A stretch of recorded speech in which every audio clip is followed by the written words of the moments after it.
Hello बच्चों, आज हम करेंगे क्लास 6 की लिटरेचर बुक का 6 चैप्टर नेम है द पेंटेड सीलिंग। ओके, चित्रित छत। यहाँ पे छत की बात हो रही है। ओके बच्चों, जो उसमें पेंटिंग्स की हुई है उसकी बात हो रही है। ये जो पोइम है एमी लॉवल द्वारा लिखी गई है। ये बच्चों बहुत सी बुक्स में ये पोइम दी हुई है। यहाँ पे एक लड़के का चित्र भी बना हुआ है, लेकिन जो मेरे पास बुक है इसमें कोई भी पिक्चर नहीं बनी हुई, इसीलिए आपको चाहे तो वो आप लड़के का यूज़ कर सकते हैं, नेम का यूज़ कर सकते हैं। बेशक एमी लॉवल जो पोइटर हैं उनके नेम का यूज़ कर सकते हैं। आइए स्टार्ट करते हैं। माई grandpapa lives in a wonderful house with a great many windows and doors. There are stairs that go up and stairs that go down and such beautiful slippery floors.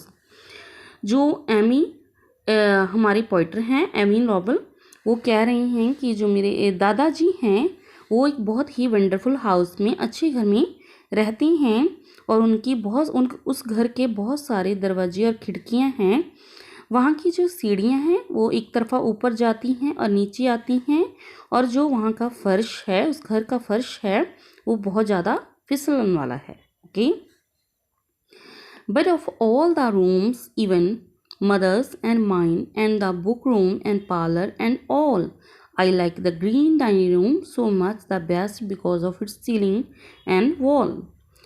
जो दूसरे stanza में बच्चों उन्होंने बताया है कि जो उस घर के रूम्स हैं, बट जो सभी रूम्स हैं और उनकी मामा का, मेरा रूम खुद का, जो बुक रूम है यानी कि लाइब्रेरी, और जो पार्लर रूम है यानी कि मीट विजिटर्स जो मिलने का रूम है दूसरों के, उन सब अच्छे हैं। लेकिन उनमें से क्या है, I like the green dining room, मुझे सबसे ज़्यादा डाइनिंग रूम पसंद है।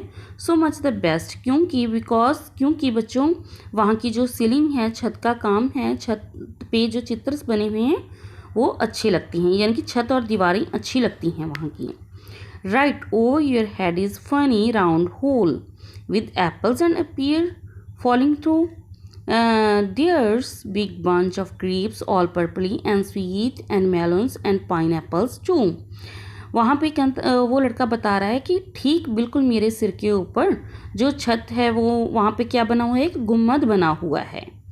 विद वहाँ apples and pears falling through, ऐसा लग रहा है वहाँ पे पिक्चर्स बनी हुई हैं कि जो एप्पल्स हैं, पियर्स हैं, वो गिरने वाली हैं।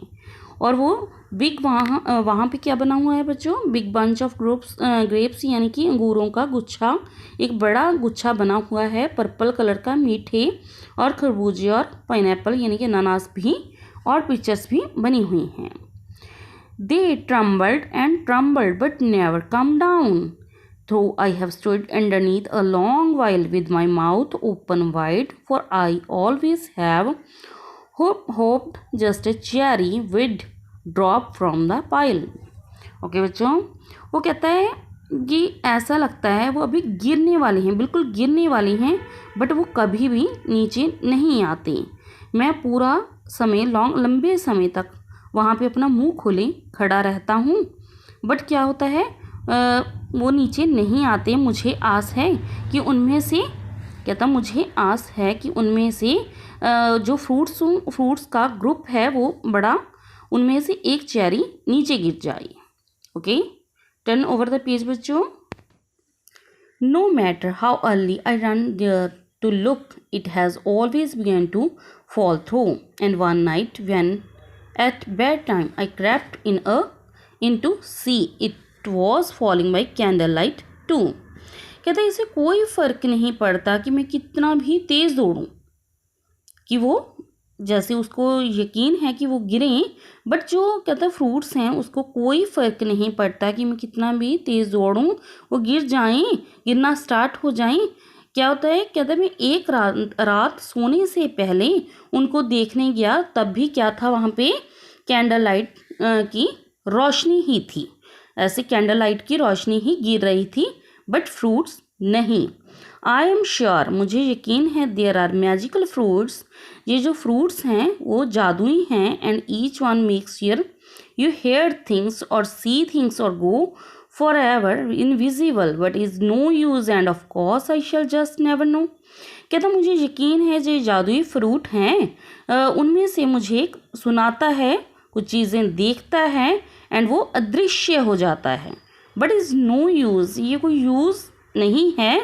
कहता मुझे ऐसा लग रहा है कभी वो मिलेंगे ही नहीं। अब उसको ये सोच रहा है बच्चों, उसको सच में ये लग रहा है, रियल लग रहा है, जो फ्रूट्स पिक्चर्स वो बनी हुई हैं वहाँ पे, उसको ऐसा लगता है मैं उसको पकड़ लूँगा, खा लूँगा, उसको सुंदर लगती हैं, देखने में अच्छी लगती हैं, बट वो क्या होता है जो फ्रूट्स हैं कभी उसको ऐसा लगता है ये मेरे हाथ में नहीं आ रहे, मैं इन पर नहीं इन तक पहुँच पा रहा हूँ, ये इनविजिबल हो जाते हैं, अदृश्य हो जाते हैं। ओके, अब उसको लगता है कि कैसे मुझे ये मिलेंगे ही नहीं। For the ladders too heavy to lift and the chairs are not nearly so tall as I need. I have given up hope and I feel I shall die without having accomplished the dead. वो अब क्या हो रहा है, कहता वहाँ पे ना तो कोई सीढ़ी पहुँच सकती है क्योंकि सीढ़ी मेरे लिए हैवी है, मैं उसको उठा नहीं सकता, वो भारी है, और चेयर है जो उसके लिए छोटी पड़ जाती है, यानी कि वो इतनी लंबी नहीं होती वे वहाँ तक फ्रूट्स तक छत तक पहुँच सकें। और आगे वो लड़का बोल रहा है, अब वो लड़का आगे कह रहा है कि मुझे अब जो यकीन है कि मैं बिना खाए ही उसे, बिना महसूस किए ही मर जाऊंगा, बिना उस काम को किए ही मर जाऊंगा, यानी कि उनको फ्रूट्स को पाए बिना ही यहाँ से ख़त्म हो जाऊंगा, मर जाऊंगा, वो मेरे अब हाथ में नहीं आने वाली। It is little bit sad when you seem very near to adventures and things of that sort which nearly begin and then don't, and you know it is only because you are short।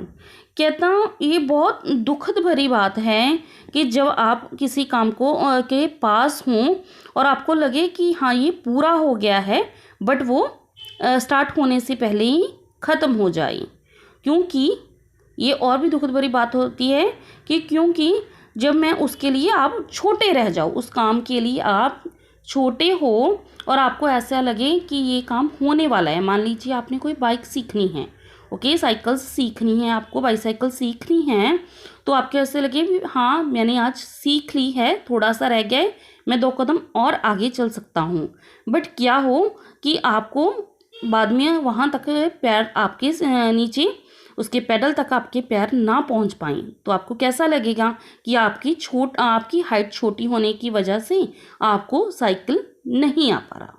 Okay बच्चों, इसी तरह जो Amy Lovell हैं वो बात कर रहे हैं कि उनको वो जो फ्रूट्स थे अब नहीं मिल पा रहे क्योंकि अपनी हाइट की वजह से वो इनको अब बिना खाए, उनको महसूस हो रहा है बिना खाए ही वो क्या हो जाएगा, डेड हो जाएगा, मर जाएगा। ओके बच्चों, thank you and bye bye.